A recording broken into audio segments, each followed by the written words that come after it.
आज मी बनवली आहे मेथीची भाजी। सर्वात आधी मी मेथीची भाजी निसून घेतली, तिला स्वच्छ पाण्याने धुवून निथळायला ठेवली। त्याच्यानंतर मुगाची डाळ भिजत टाकली, 5 ते 10 मिनिटात ती भिजून होते। त्याच्यानंतर मिक्सरमध्ये हिरवी मिरची आणि लसूण बारीक करून घेतला। कढईमध्ये तेल टाकलं, तेल गरम झाल्यानंतर त्यामध्ये मिरची व्यवस्थित अशी फ्राय करून घेतली।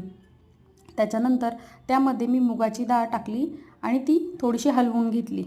मुगाची डाळ हलवून व्यवस्थित मिक्स झाल्यानंतर त्यामध्ये मी मेथीची भाजी टाकली आणि मेथीची भाजी मस्तपैकी हलवून घ्यायची, जेणेकरून मुगाची डाळ ही सगळीकडे व्यवस्थित अशी पोचली जाईल। आणि नंतर ह्या भाजीला पाणी सुटतं बघा, भाजी किती कमी झाली आहे आपली। त्याच्यानंतर त्यावर झाकण ठेवून तिला शिजायला ठेवली। तोपर्यंत मिक्सरमध्ये भाजलेले शेंगदाणे थोडे जाडसर पाणी टाकून वाटून घेतले, जेणेकरून भाजी ही आपली अशी ओलसर होते, म्हणजे सुकी सुकी भाजी होत नाही। नंतर भाजीचे झाकण काढलं, भाजी थोडी शिजलेली वाटली की त्यामध्ये ते शेंगदाण्याचा कूट म्हणजे जो आपण पाणी घालून वाटून घेतला होता तो टाकून घेतला। त्याच्यामध्ये थोडंसं नॉर्मल पाणी टाकलं। बघा आपली मस्तपैकी मेथीची भाजी